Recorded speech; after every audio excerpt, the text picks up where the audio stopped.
Good morning.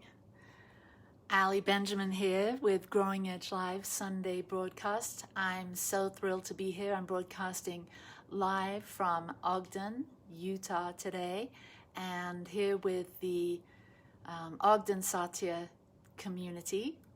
Really happy and really blessed to be here at home with my friends and my family, and so glad that you're joining in here live with us today. Growing Edge Live is all about healing hearts, transforming lives, and inspiring conscious evolution.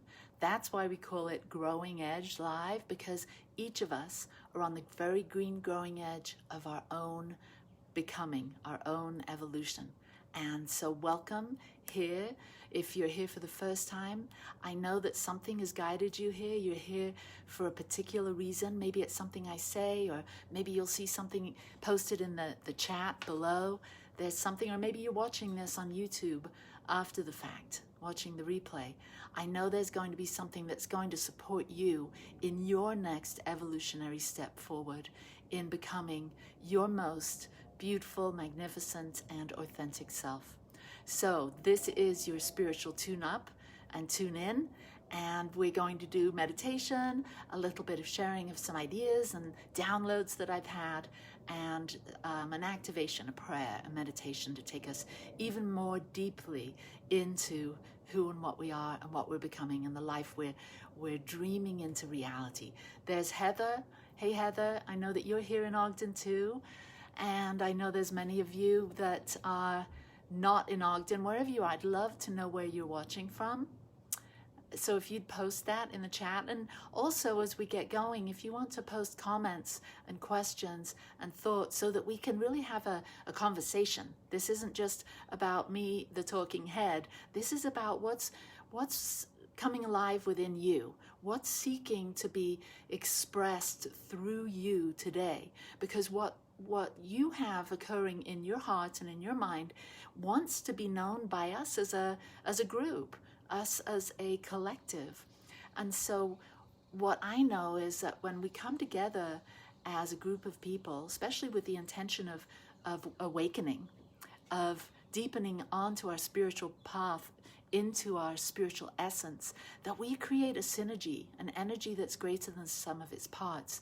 And for that to be fully experienced, we have to interact, we have to talk, we have to share comments. So please don't feel like what you have to say isn't important. It's vitally important. Just a word, maybe something comes up in your mind that your inner guidance is saying, say this, say that, do it, because it could be the word that somebody else needs to hear in order to think a new thought, to step out of their painful current situation or paradigm. There's Rhonda and Joshua Tree. Love you. Good morning. And I know we've got Pam, we've got William, we've got Alex, we've got people here that are they're not out here with me on the deck, but they're inside watching. And so I'd love to get started with our beautiful opening by Leslie. Here we go. Free my mind, open my heart with the whispers of truth, to live a conscious life, to live a conscious life on the growing edge, on the growing edge.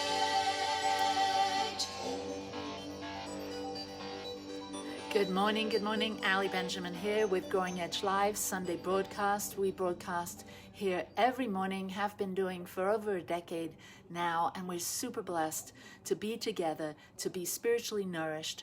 And so you're in the right place. If you're tuning in for the first time, welcome. If you've been joining us for some time, I'm so glad that you're back. And also, if this ministry, if our Satya Center and our Growing Edge Live Sunday broadcasts serve you, we couldn't keep doing what we're doing without your financial support, without your spiritual support, without your with your energy. And so you can support us by going to Venmo and donating to Satya Center, SATYACENTER. I always like to get that out of the way. My husband Michael always says, don't forget to give people an opportunity to give. And so thank you for sharing your light and your love with us throughout the years, it really means everything to us. So today, my download or my stream of thought is all about tending your own garden. Tending your own garden. What does that mean? Tending to the garden of your life. I was talking to my friend this morning, and we were talking about the importance of love and service. When we can truly center ourselves, center our lives around love and service. And how when we do that, it creates an experience for us that feels so right or authentic. It feels so natural. And so I'm going to share some thoughts about how to tend your own garden, how to really ground yourself in the very center of your most authentic expression. But before that, I want to do a little meditation. So if you will, get comfortable and close the outer eyes and take a deep breath and maybe just touch your heart, your spiritual heart, your center of being, and just that gentle touch on your heart releases endorphins that give you a sense of peace and well-being. So breathe and relax and feel yourself fully present in this now moment, and feel your feet, your body connected to Mother Earth, Gaia, knowing that you're right where you need to be, wherever you are, whatever's occurring right now, as you center yourself in your own essence, as you become aware of your own vibration, your own field, your own garden. You settle in and let everything that's beyond you, beyond your field for now, including your relationships and your possessions, everything that you have in your world that makes up your experience, just let all that be without any particular concern, without thinking about the past or the future, but gently bringing all of your attention inward to the connection with the ineffable, with God, with that dimension of your being that is beyond time and space, but that includes all time and space. The dimension of your being that has never been fearful, never been discontent, never felt disempowered, never felt angry or unforgiving. That part of you that has never felt disconnected from your truth.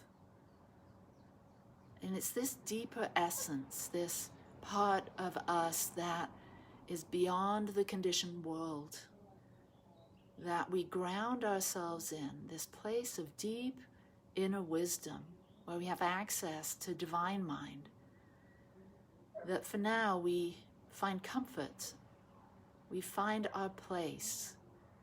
And in the analogy of a garden, we become our own tree. We become our own grounded tree in the very center of our garden, and feel your roots rooting down, grounding, connecting you to the very depths of the earth, feeling a full sense of belonging, of peace and serenity, of vital life force energy that moves through you all the time, even when you're unaware of it. There's life force energy, pranic energy moving through you. And feel that now. We get so consumed with our thinking mind and with trying to navigate with the mind in our world that we forget that there's miracles occurring in our very bodies. The miracle of life, life force energy, divine wisdom, intelligence, our soul. And so as we connect with that dimension of our being, and we feel the full sense of our inner power, our creative energy, our love, our ability to speak our truth. And we begin to identify more with that true essence, our true nature. Let us just breathe in and feel that.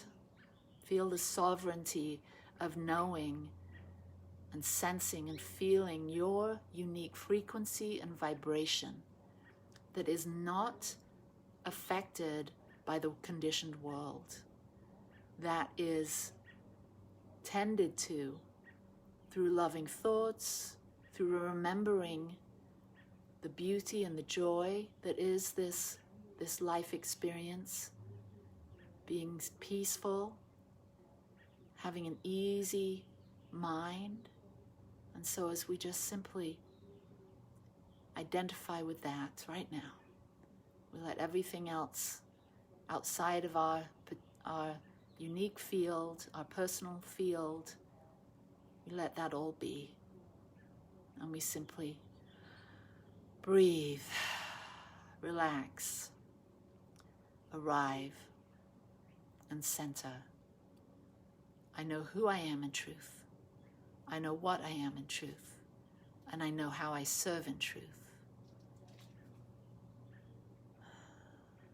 I am free, I am free, I am free. I have come, I have come, I have come. And behold, I make all things new.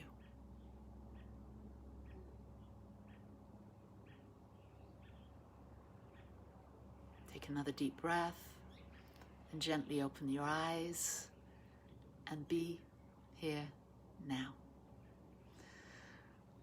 Ah, wonderful.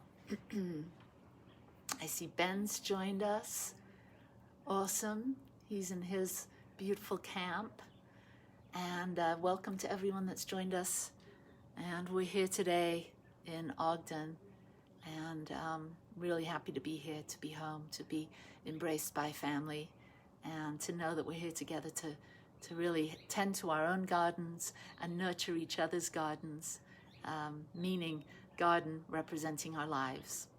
And so it's really important as we learn to tend to our own garden that we see the importance of radical self-care. We can get so overly consumed with tending to others' gardens that we neglect our own. And just like a flower bed or an orchard or a field of crops, if we don't tend to our garden, if we don't pull out the weeds or the negative thoughts or get rid of those relationships, put an end to those relationships that don't have our best and highest interest in mind, we get overtaken by the weeds, by the distractions, and it really requires us to be focused and mindful on practicing self-love, self-compassion, creating a life that feels nurturing and warm with friends that support us, with doing things, activities that light us up, that make us feel connected to the creative energy and flow of the universe. And so having clear boundaries. I asked my friend Dr. Pam yesterday, what do you think I should talk about today? And she said boundaries. And it's something that's been up for me personally as well, and for many people that I know. Us, especially women, we've been raised, we've been conditioned to be codependent, to be selfless.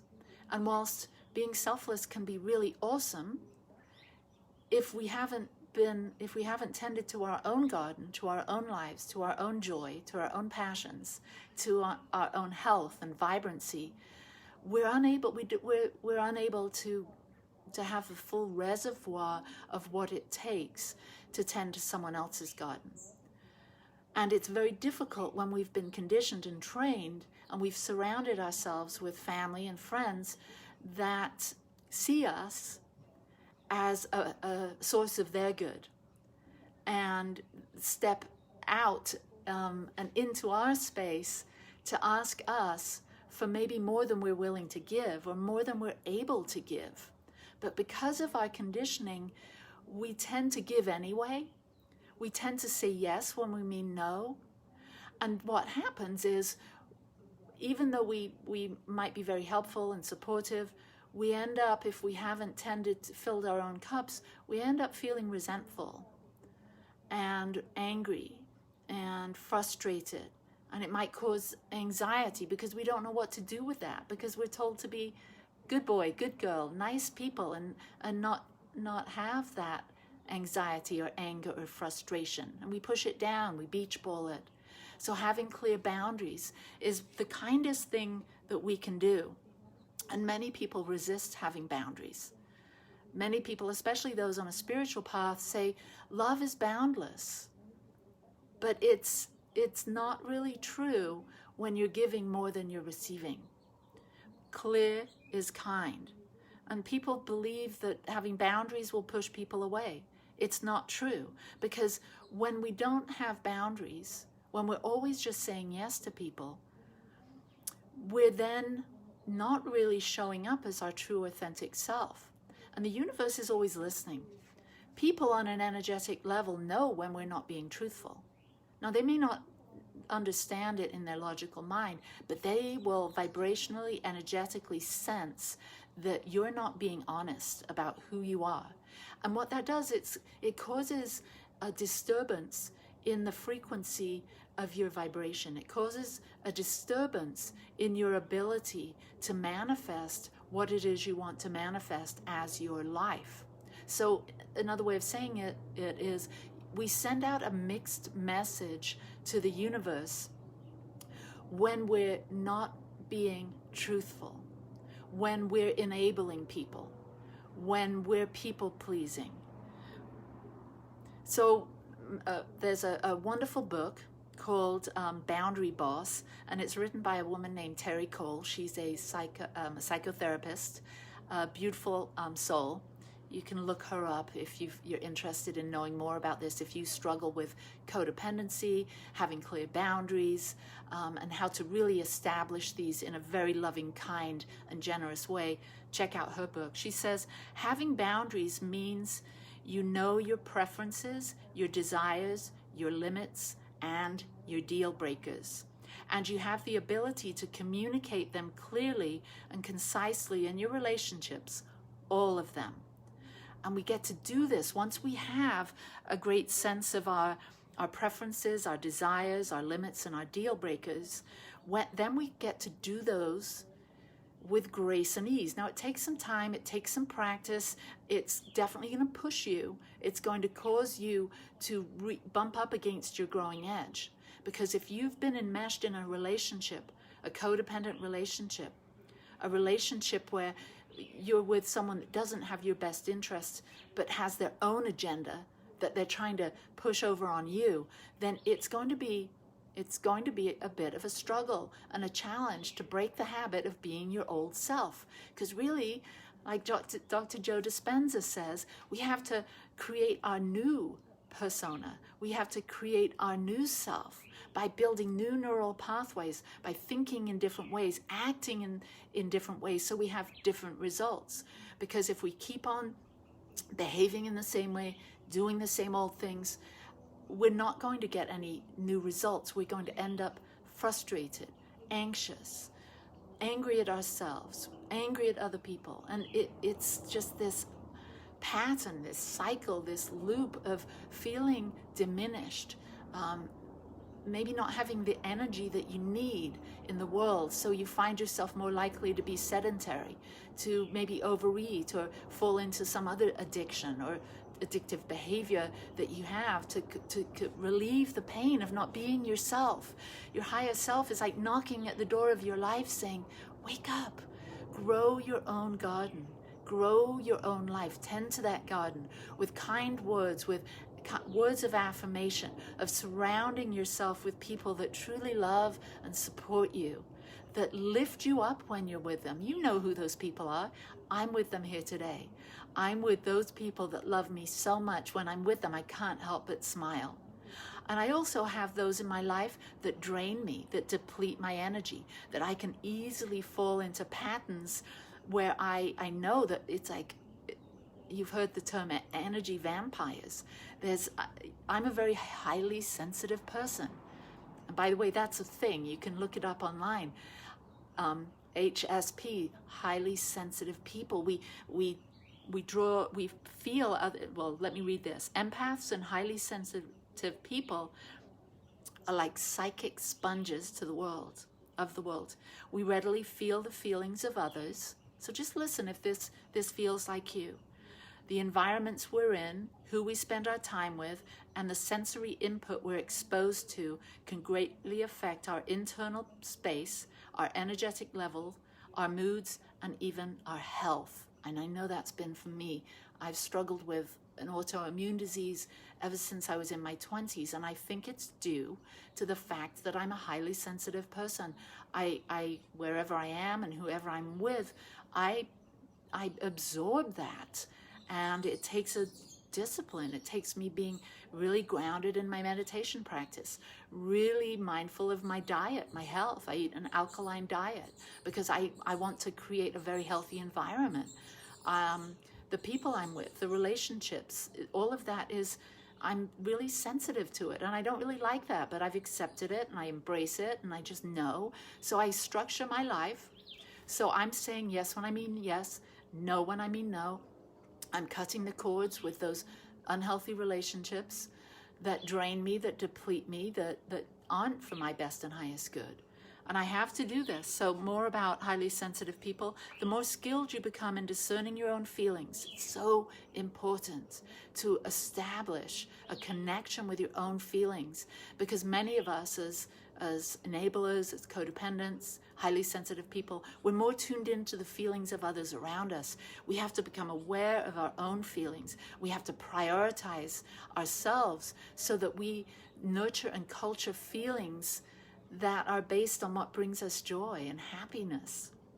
So it takes some time, self-reflection. It takes some time visioning. It takes some time looking at our lives and saying, is this activity that I've been so used to doing, is this something that is feeding me, or is this draining me? Is it depleting me? And we get more tuned in to feel the feelings, and it can be hard. If you've been someone that is not accustomed to feeling their feelings and being okay with that, then there's going to be a period of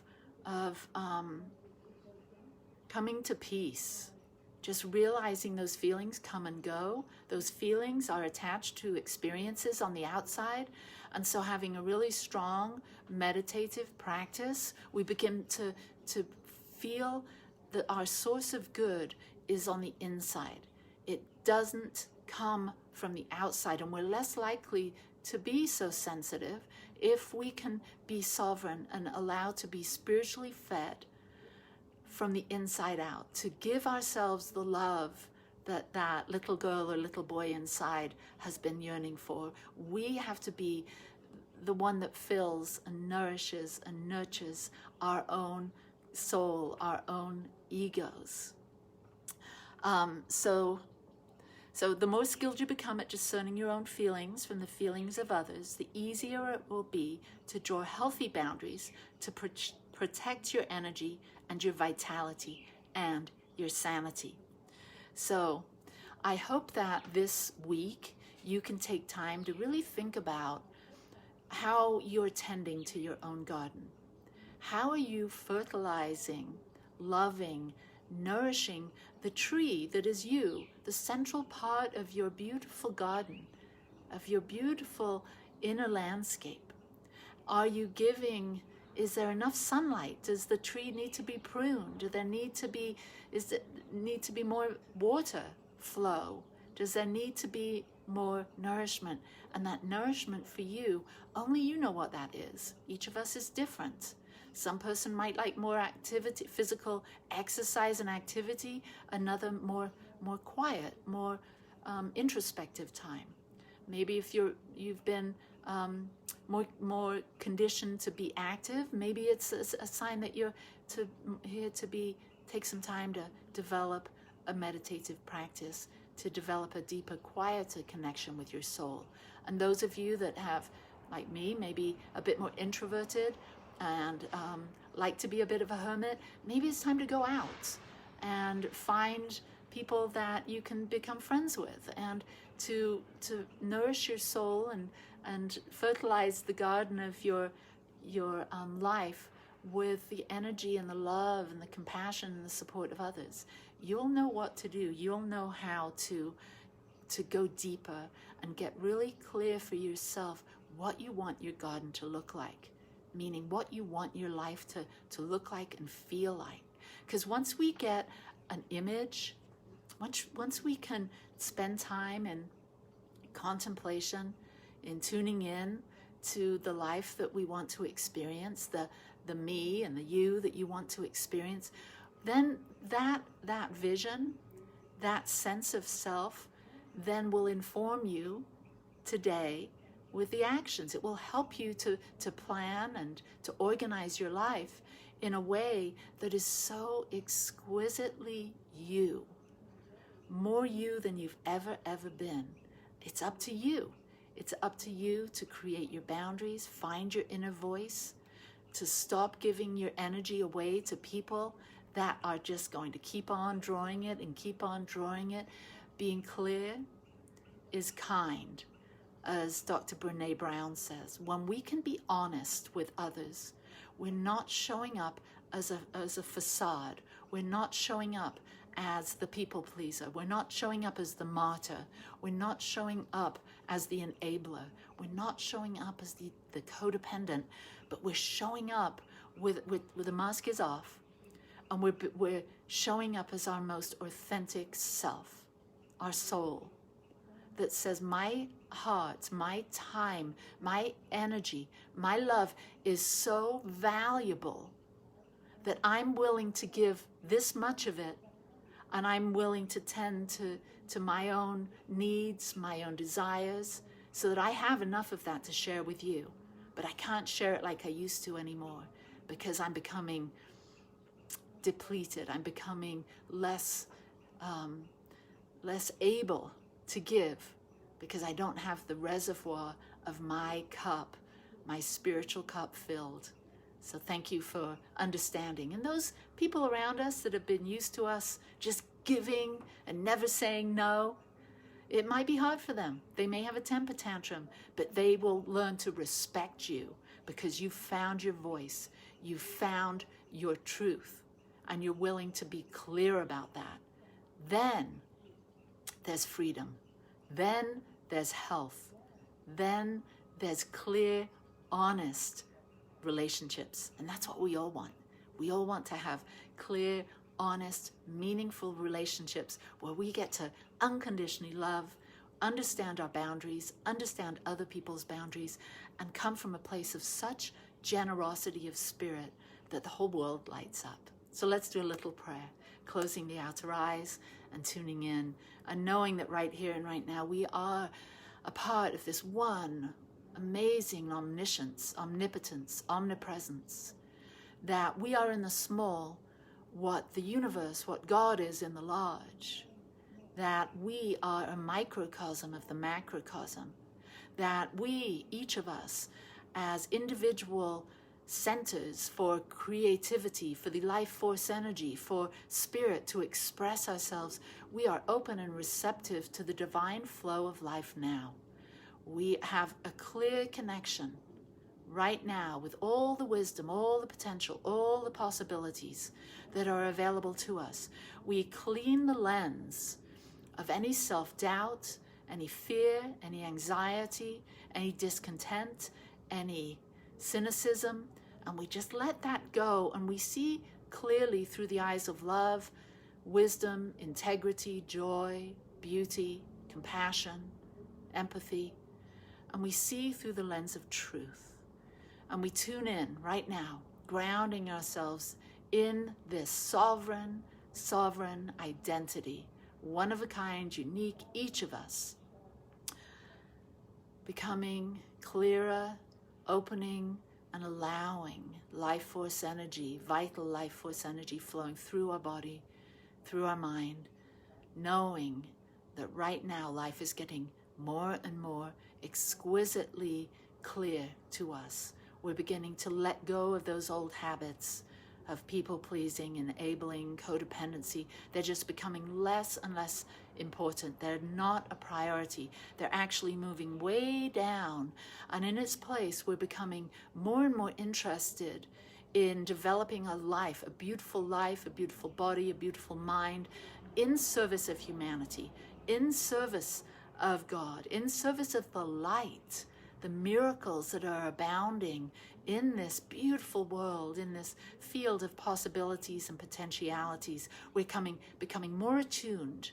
Our frequency is dialed in, tuned in to the frequency of love, to the frequency of light. And we find ourselves as emissaries of light and love and wisdom. And we simply say, thank you, God. Thank you, life. Thank you. And we send this blessing of truth. We send this light, this frequency, out to all sentient beings, knowing that all beings are uplifted through this awareness of each of us, knowing who we are in truth, what we are in truth, and how we serve in truth. So I give thanks for this time together, for this activation, for this moving to the higher room, having and holding the high watch for the awakening of humanity, as we are the light bearers, the light workers, helping usher in a new age. For this, I give great thanks. I give great thanks for this and all of our blessings, all of the many ways that we are supplied and given, all of the many ways that we serve and we give. I give thanks for this beautiful life. Namaste, peace and blessings. And I look forward to seeing your beautiful gardens grow and the tree of you and your life just outreach in strength and vitality in so many beautiful ways. Peace and blessings and love to you. And thank you for your ongoing support. Mwah. Love you. Bye-bye.